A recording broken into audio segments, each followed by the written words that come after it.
The views and opinions of this broadcast do not reflect the views and opinions of Armed Media, New Productions and its affiliates. Enjoy the show.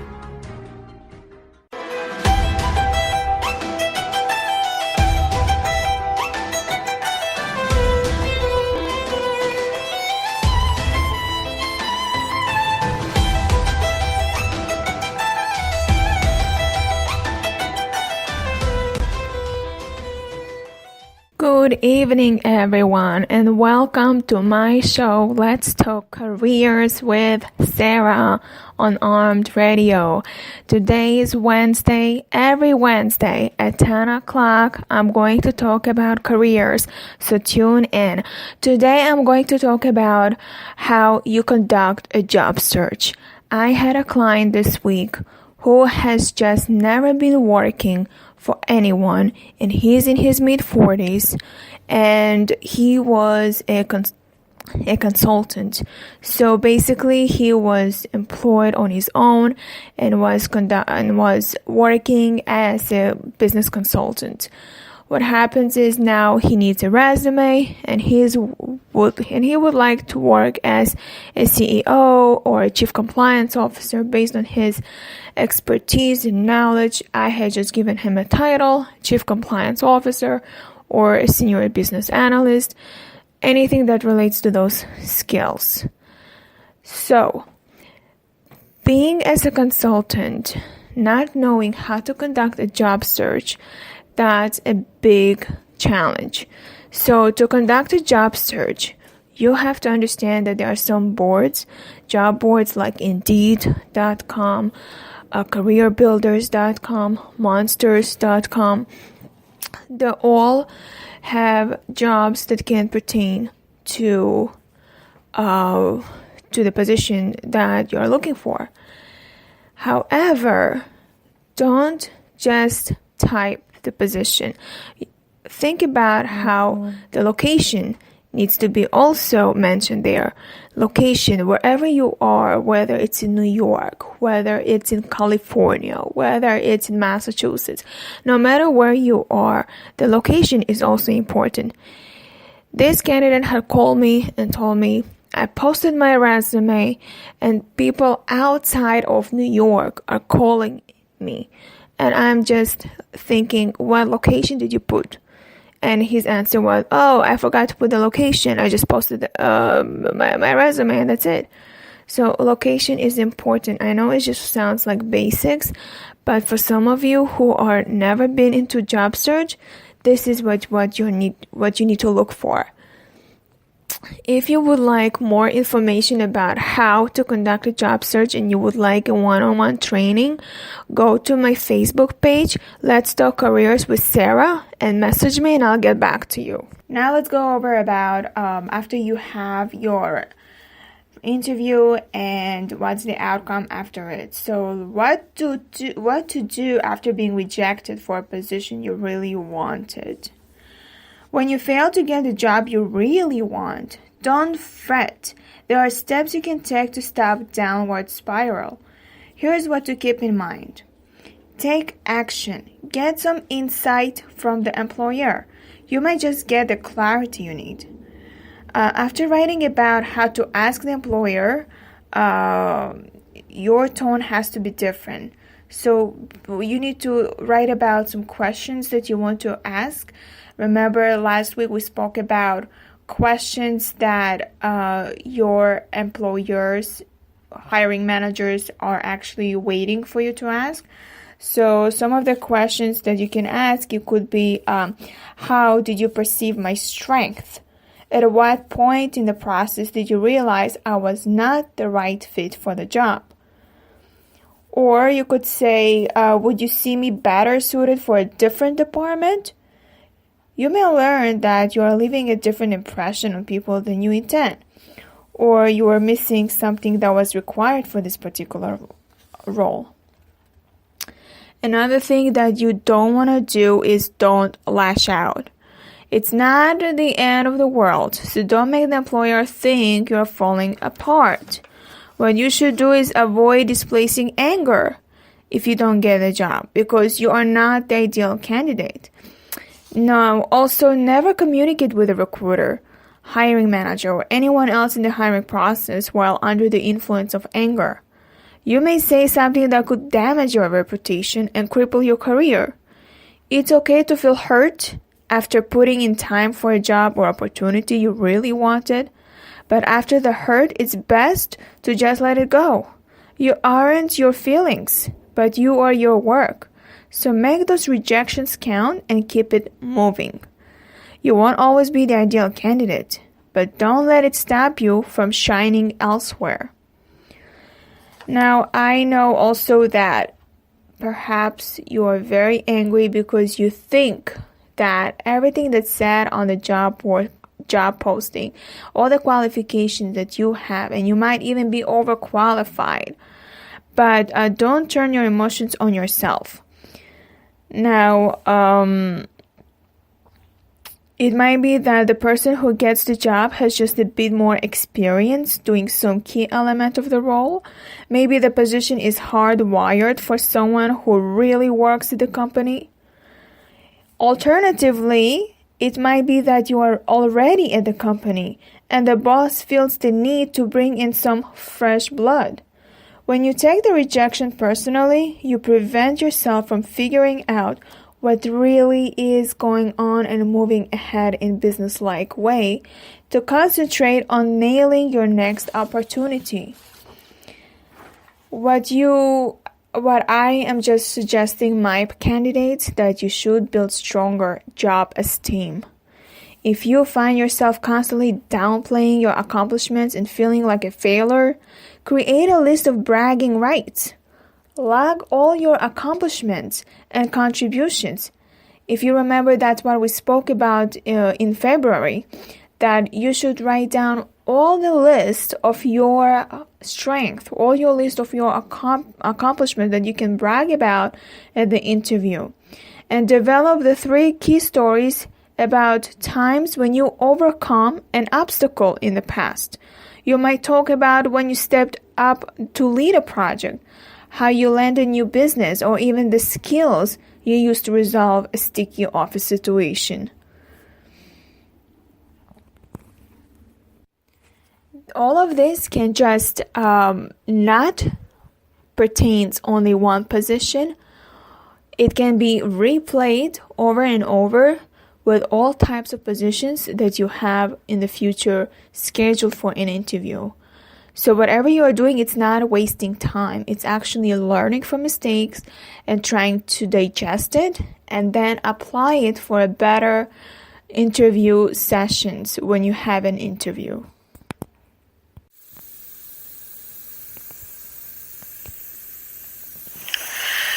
You are tuning in on Armed Radio and Let's Talk Careers with Sara every Wednesday at 10 p.m. Eastern Time.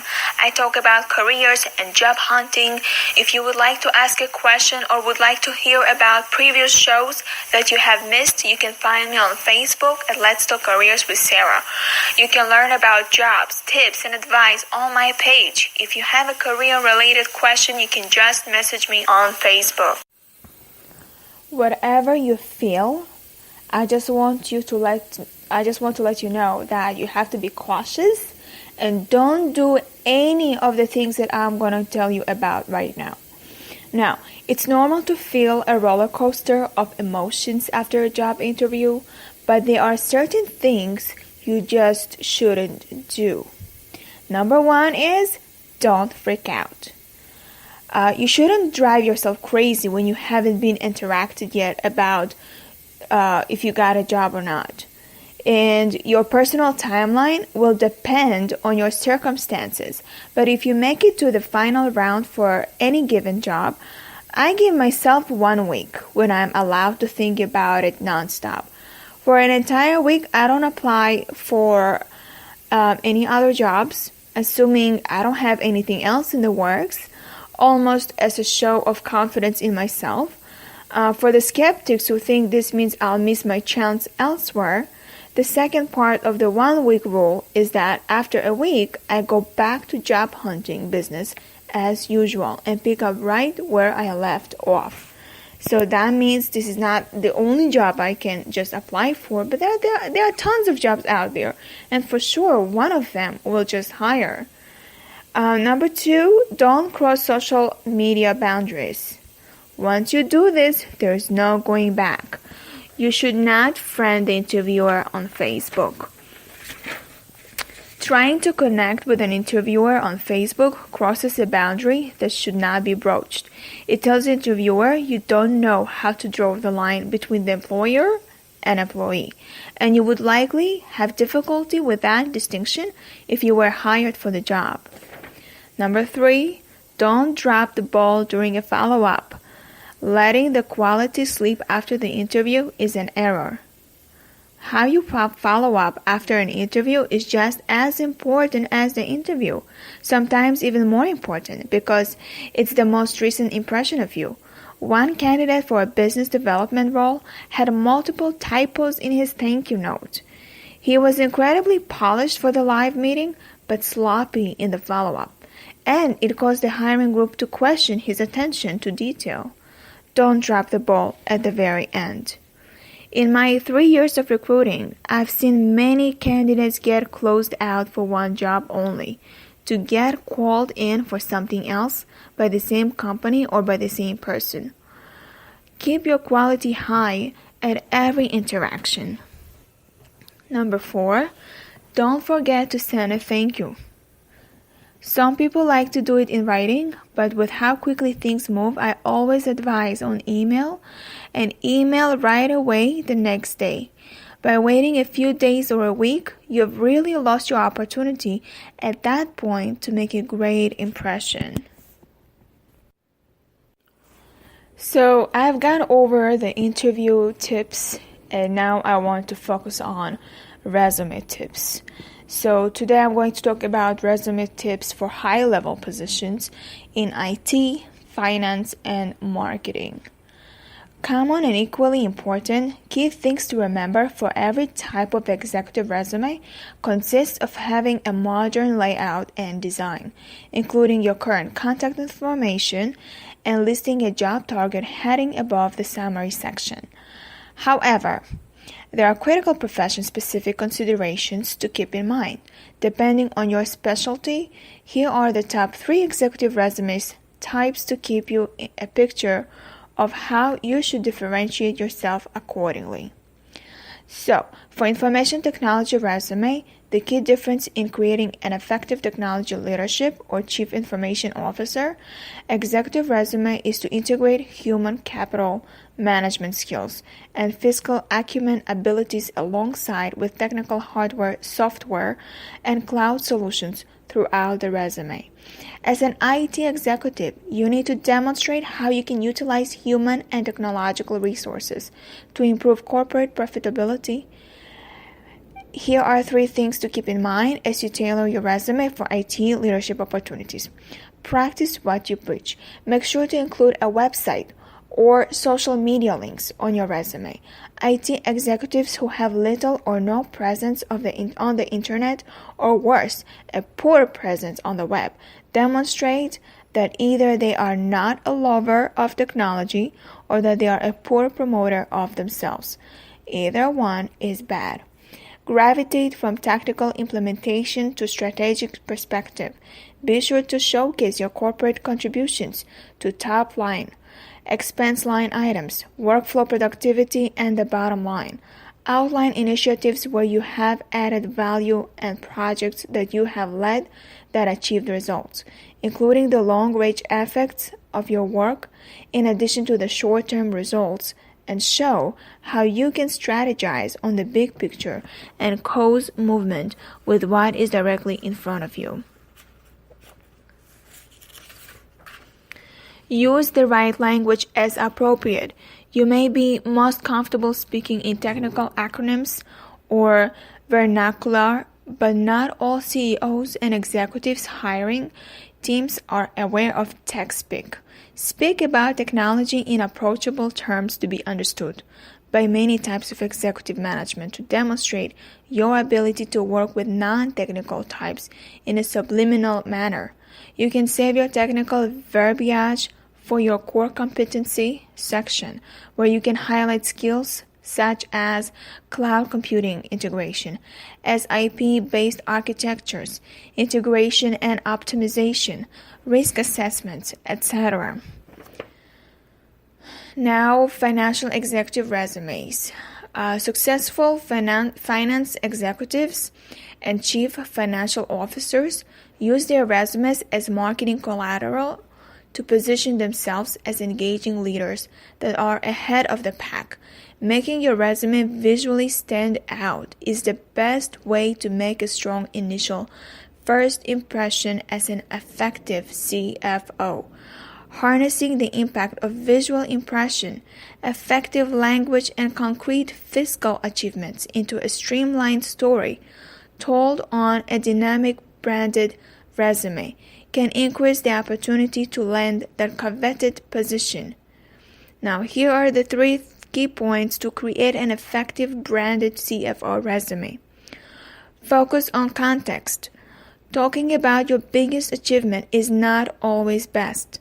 For example, if you saved $15 million on one initiative within a $200 million employer, but now you're applying to a $20 million firm, you may be perceived as being overqualified.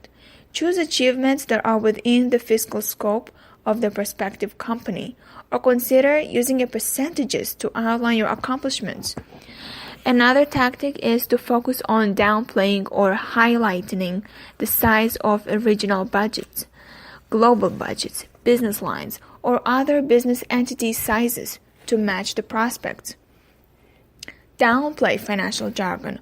Outline your financial and human capital achievements in universal language and not just financial jargon. Appeal to the many types of audiences by whom your resume will be read. You may be comfortable speaking in acronyms such as ROI or DSO, but not all CEOs and executive hiring teams are comprised of finance people. While they may understand the jargon, you want to speak about finance in approachable terms to be understood by many types of executive management. For example, consider changing phrases like reduced DSOs by 9 days to reduced accounts receivable by 14% and improve positive cash flow with tighter payment terms. Showcased soft skills. It's easy for finance executives to bury soft skills in strong financial achievements, but be careful about creating a resume with a high volume of numbers that readers will get lost in. We know you have impressive credentials and achievements, but don't let the metrics overshadow your human capital accomplishments. Make sure to include ways your leadership of human capital drove a workflow productivity or improved company culture to also create revenue and profit for the business. Now let's move on to a marketing executive resume. As a chief marketing officer or senior marketing executive, you need to show you are a market share acquisition strategist for new and existing products and services. Demonstrate how you gain and sustain new client relationships. Prove you can expand and nurture existing key client relationships. Attract the high caliber talent you can train and develop to do the same activities. Companies want marketers who are not only creative, but who emulate. They understand the business of their marketing craft. Now, here are the 3 ways to show this on your resume. Use a contemporary layout. It's important to show that you understand the power of visual marketing. For example, are you saying you are a leading marketer, but your resume layout is as current as a pair of neon green Madonna gloves? Okay, those might be back in style for 14-year-olds. But should your resume be of that retro caliber? Absolutely not. Walk your talk by having your own personal marketing documents and marketing executive resume. Be as current as the ideas and tools you will bring to your new employer. You would wear a current style suit for your interviewer, right? Make sure your resume reflects the same type of upkeep to land you the interview in the first place. Show success with blending traditional and progressive strategies. Successful marketing executives have a grip on how to use traditional and progressive marketing strategies and tactics to reach niche audiences in a multitude of ways. They know they cannot do things as they once did only to generate great results. Today's marketing campaigns employ online, new media, and old-school tactics to generate new prospects and close new clients.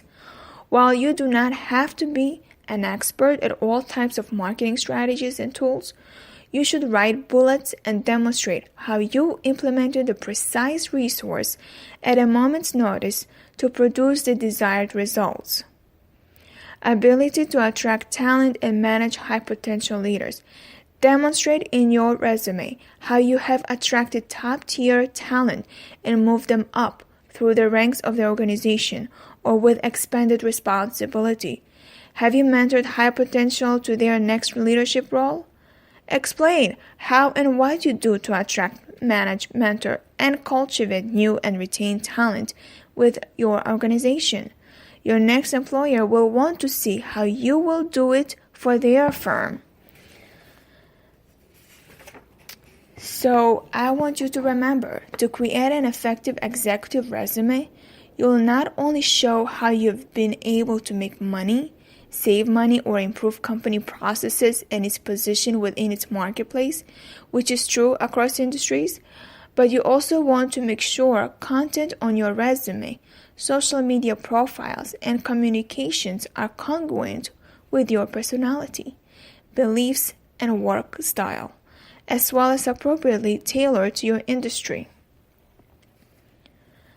If you have different positions and you are interested other positions not related to IT, not related to finance, not related to marketing, or any C-level executive positions, and you have a question that you want me to address what you should put on your resume and how you should reflect that at your interview, you can just message me on Facebook, Let's Talk Careers with Sara, and I will guide you all the way.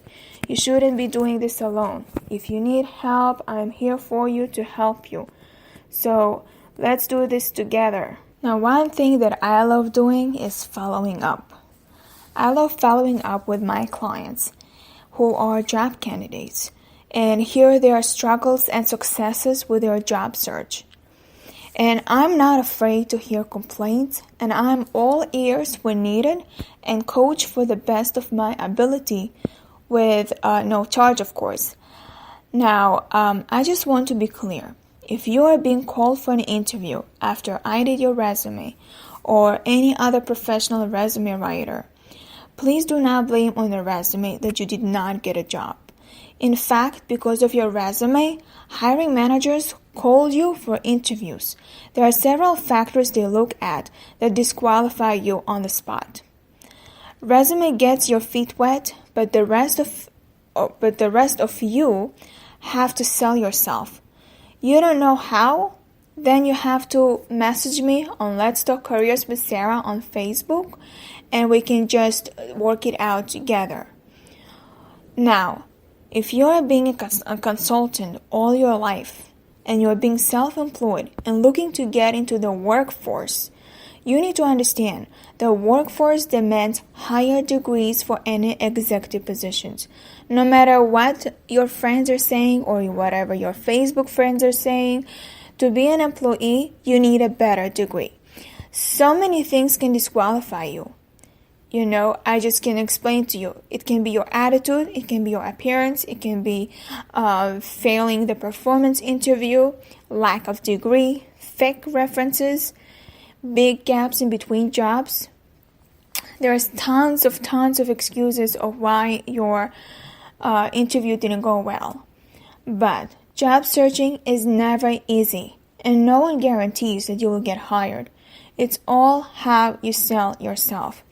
So I have asked about this with other recruiters on how they do their hiring process and what they are looking for in a candidate. The job seekers will get what I'm saying. So there's one recruiter said that job seekers need to be prepared for the interview. A resume only gets you in the door, and how prepared you are is what gets you the job. How enthusiastic you are, how much you know about the position and industry. Are you a problem solver? If you go to an interview and you are acting like a beggar who just really needs a job versus if you walk in and be a solution-based.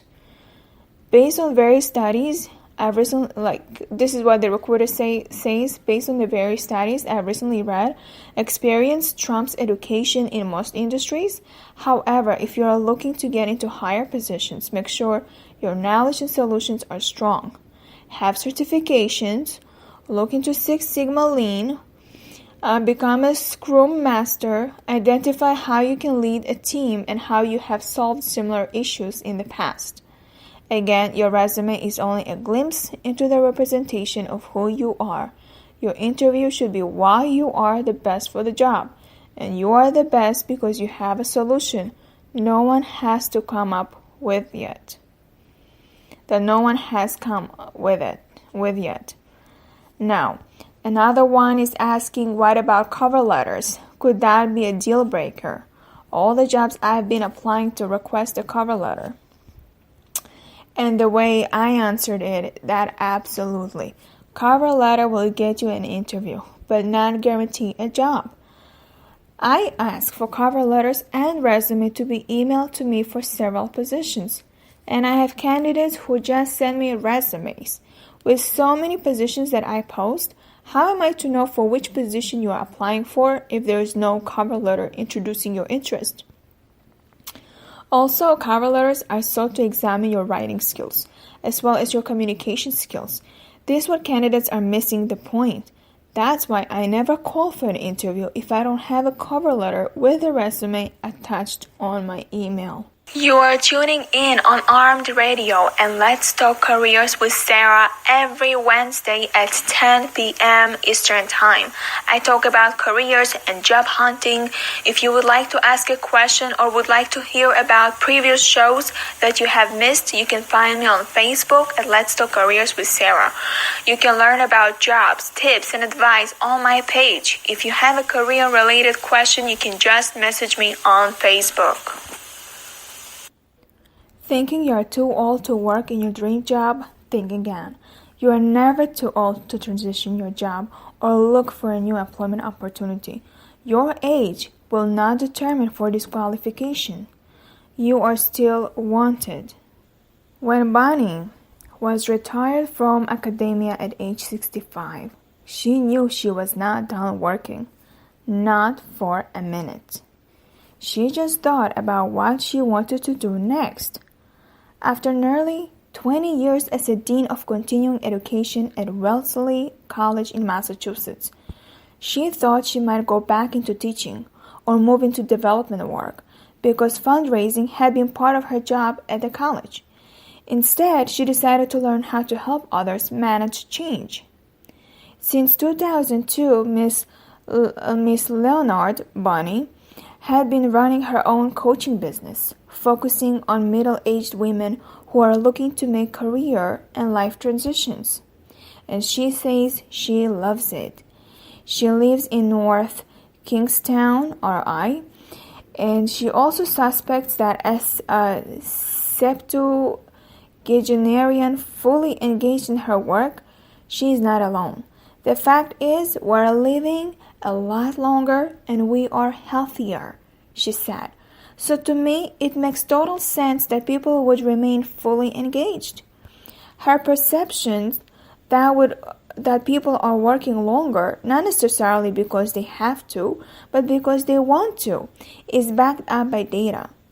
Now, according to the research, just under 13% of Americans 65 and over reported being employed full or part-time. By May 2016, that figure had jumped to 18.8%, from 13% to 18.8%, meaning that nearly 9 million Americans 65 plus were gainfully employed. Over the next 5 years, that number is expected to increase to 32%. The context of aging and work is changing. There is one psychologist that says that this is one of the most educated generations in history. A lot of jobs people are continuing in are fields in which you use the mind, not the body. It is in such industries like education, law, business, social services that older workers are not only staying but thriving. In jobs where knowledge is the basis, you don't see a performance deficit with age. The stereotype of aging workers unable to keep up with the demands of their jobs in passe. The Dr. Carstensen says the old way of thinking about older workers is just not right anymore. Why would people still want to continue to work? It's because they choose to. And they know they are going to do a good job and they are still doing a good job. So there's one case that was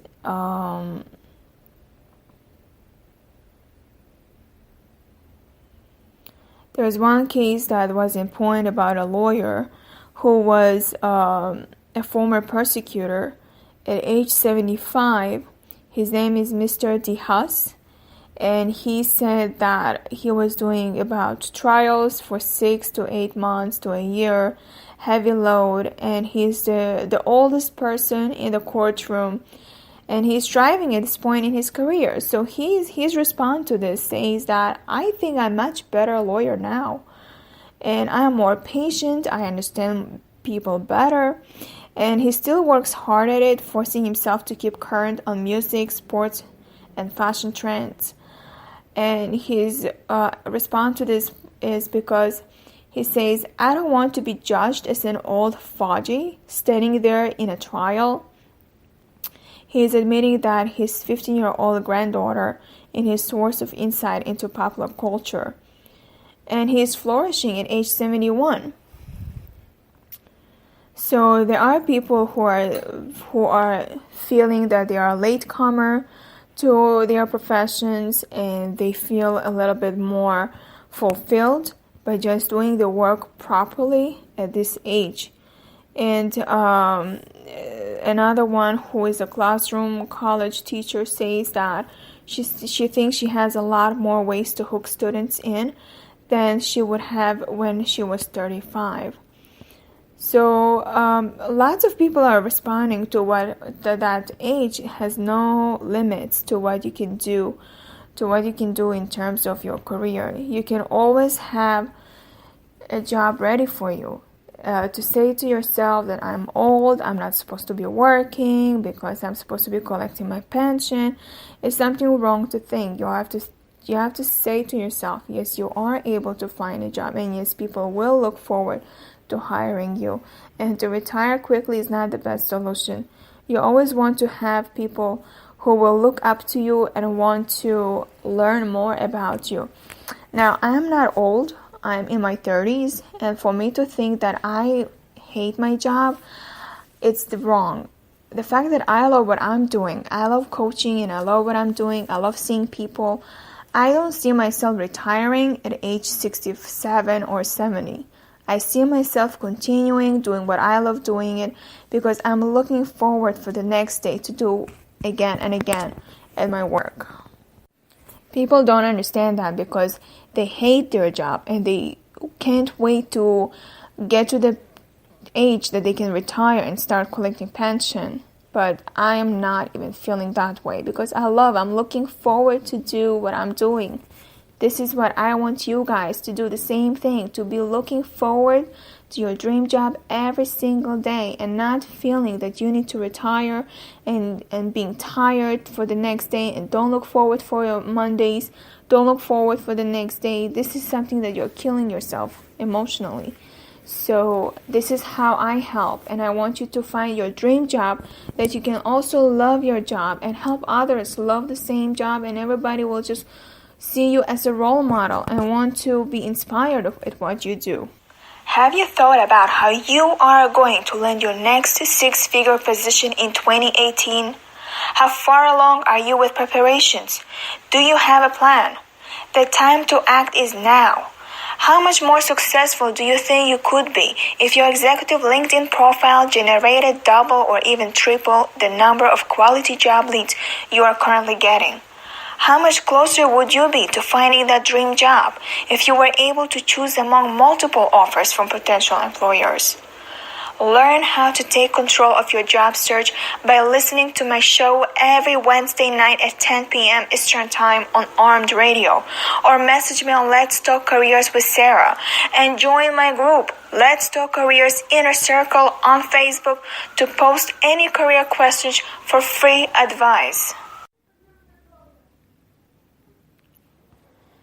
Now, I'm going to talk about networking. While you network, you need to meet with people that are looking for the same goal. Same goal meaning that they are looking to get hired just like you do. And while doing networking, you want to do an elevator pitch. Elevator pitch is something that you are speaking in a sentence or two or a 1 minute that sells yourself and tells more about you. Your elevator pitch is important because when you meet someone as you are pursuing a job, it allows you to describe yourself and what you are looking for in a clear and compelling way.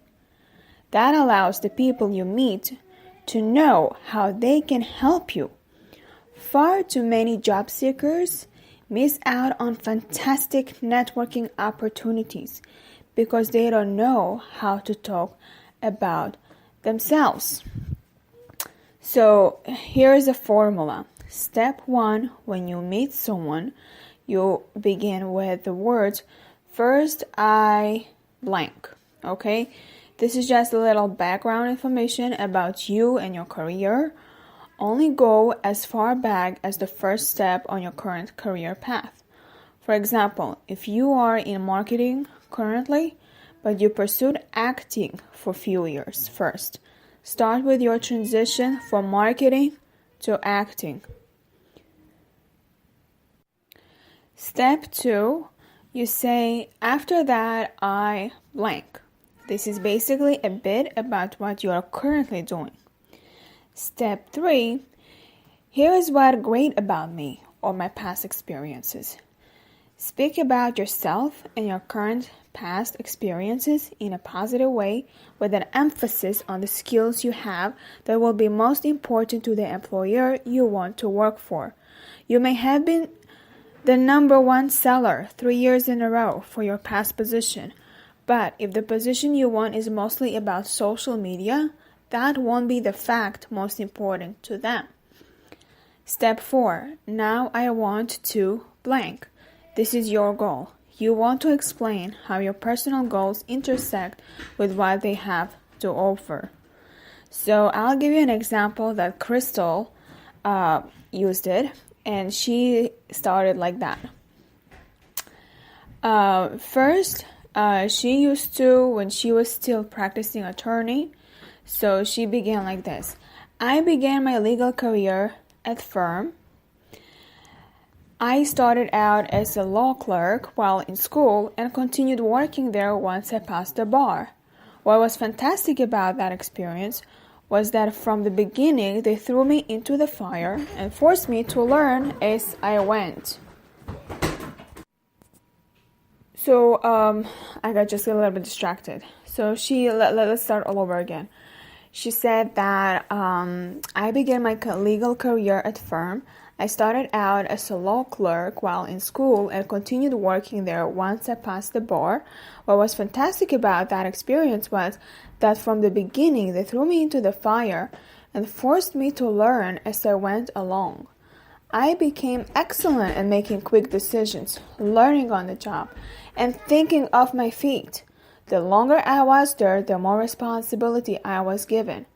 Now I'm familiar with all aspects of preparing a case for trial.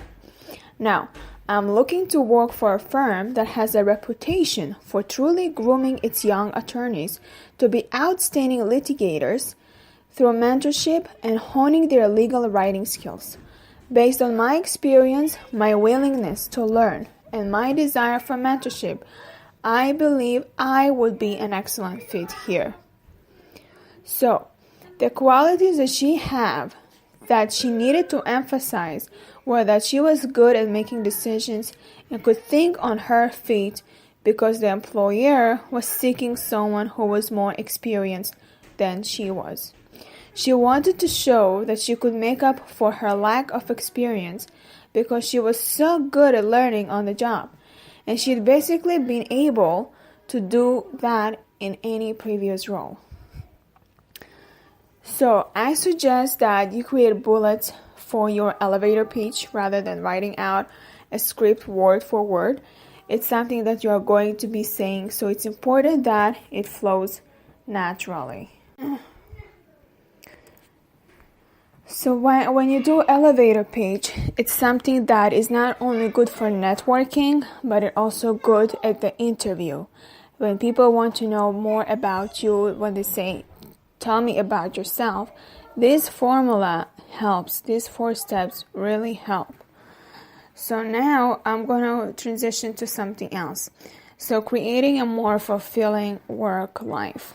So many of my clients talk about this elusive thing called work fulfillment. They often feel like they're lacking it and really, really want to find it. When asked, they can put their finger on exactly what it is. Why are we so intent on finding this ambiguous thing we can't even define?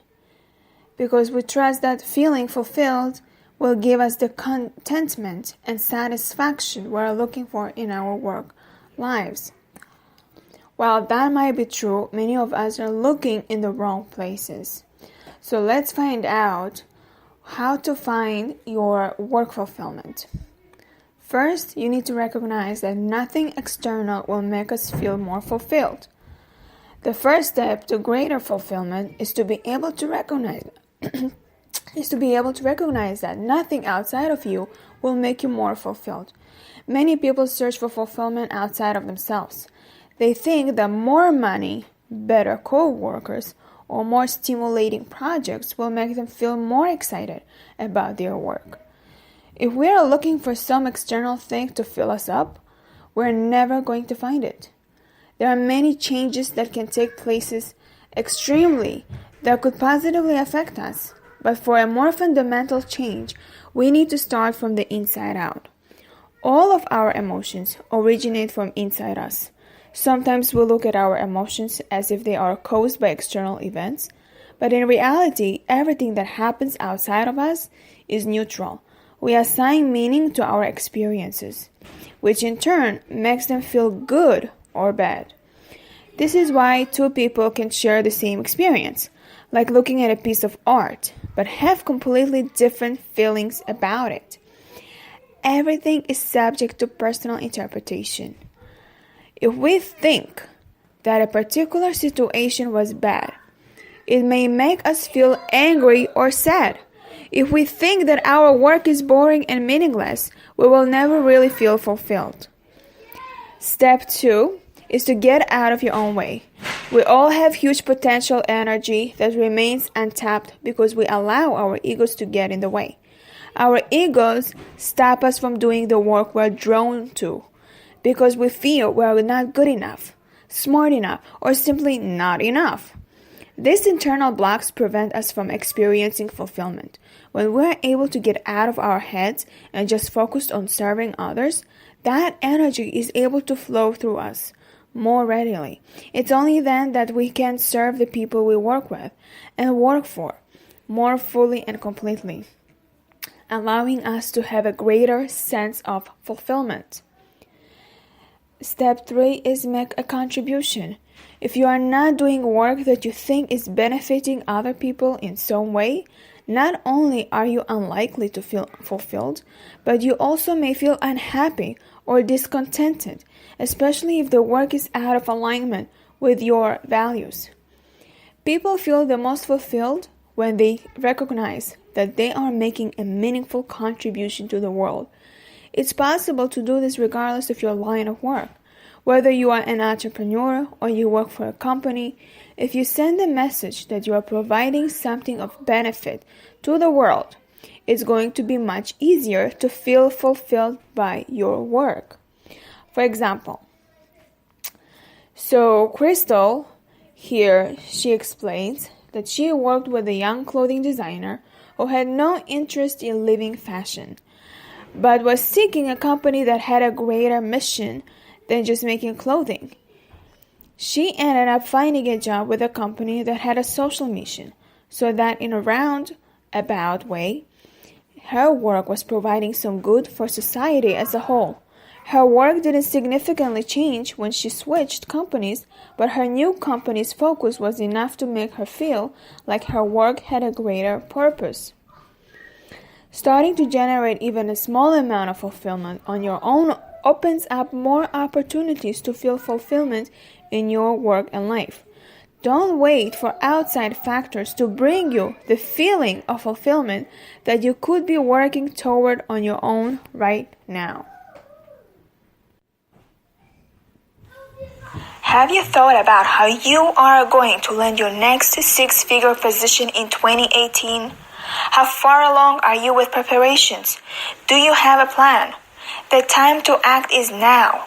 How much more successful do you think you could be if your executive LinkedIn profile generated double or even triple the number of quality job leads you are currently getting? How much closer would you be to finding that dream job if you were able to choose among multiple offers from potential employers? Learn how to take control of your job search by listening to my show every Wednesday night at 10 p.m. Eastern Time on Armed Radio, or message me on Let's Talk Careers with Sara, and join my group, Let's Talk Careers Inner Circle, on Facebook to post any career questions for free advice. I want to suggest that in order for you to get to a job that you want, I believe that you should be connecting with hiring managers out there. Hiring managers have different titles for the position. So, for example, you can connect people on LinkedIn, and on LinkedIn you can find people who have a title of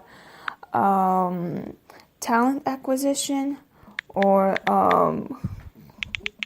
recruiter, HR recruiter, HR executive recruiter, or anything that is pertaining to that type of title, because they are the ones who are looking for job seekers to fill in positions that they might, that you might be suitable for. On the LinkedIn, there is also a job board. On that job board, once you have a LinkedIn profile that is set, that is professional, that is good, that is showing that you have the credibility and the qualifications that they are looking for, LinkedIn is more like SEO, that's search engine optimization. When the recruiter is looking for someone who has the title that they're looking for, right away your name should pop up, your profile should show up. So if you don't know how to create that kind of profile, you can message me on Facebook, Let's Talk Careers with Sara, and I will guide you on how to do that. Also, once the recruiter has your profile, they will right away get in touch with you and offer you an opportunity. If they don't find you, so the best thing to do is just to go to the job board on LinkedIn and then type the position that you are looking for and the city that you are at, and you will see all the positions that are available. The ones that say easy to apply, that means that you don't need to submit your resume. All you have to do is just press on it, and then your profile automatically is emailed to them. And that way they'll look at your profile and get to know you more, and you showcase your skills, how many people endorse your skills, and how many people are already put a review on it. There is actually a way to put review on your profile, and then you can also put for others review on profile. So that's already, you have over there everything in that LinkedIn profile. You have your resume, your skills, your references, your education, and your connections, how many people are connected. And if you are a great writer, if you believe that you are a good writer, you can write articles about your industry, articles about your position. So if you are applying for a lawyer position, you write articles about law in your city, law in your state, whatever that pertains. If you are applying for IT, you write articles related to technology. If you are applying for nurse, you write articles about science, about patients, about hospitals, about sicknesses and illnesses and all sorts of things. So when you write articles, that shows you're credible, and you will be the first one that they are going to call. You will be the first one that they are going to hire, because you showcase not just your resume, but your writing skills, your communication skills, your grammar. You show you are educated. You show you are an influencer. If you have about 2,000 connections, that means you have 2,000 followers. And they all follow to know you, to see you, to read your articles. And then, you can put that in a portfolio. So being an influencer is a much better way in order for you to promote yourself. And I know perhaps some of you are not marketers. You don't know how to promote yourselves. But it is kind of like you're branding yourself. You're showing that you are the best. You are not. You are not showing that you are bragging, that you are showing off. You are not. All you do is you are selling yourself to the hiring manager. Listen, if you had a position that is offering you $100,000, what would you do? Would you let it go? Would you not work hard enough to get the position? You would, right? You would do whatever it takes. You would sell yourself. You would apply for the job. You would contact the hiring manager. You would find on LinkedIn a connection, someone who can introduce you to the hiring manager. This is the way to go. This is how it is. And it's not just a position for $100K. It's for any position that you want that pays you the amount of money that you are worth. So you just have to understand that. So in closing for tonight, I want to thank you all that you are listening to me for Let's Talk Careers with Sara. If you have any questions and you want me to talk about it next week, just message me on Facebook, Let's Talk Careers with Sara, or you can email me at letstalkcareerswithsara@gmail.com, and I can just, talk about it and more and elaborate about the topic that you want me to talk about. For now, I want to say thank you so much for being with me tonight. Enjoy your evening. You are tuning in on Armed Radio and Let's Talk Careers with Sara every Wednesday at 10 p.m. Eastern Time. I talk about careers and job hunting. If you would like to ask a question or would like to hear about previous shows that you have missed, you can find me on Facebook at Let's Talk Careers with Sara. You can learn about jobs, tips, and advice on my page. If you have a career-related question, you can just message me on Facebook.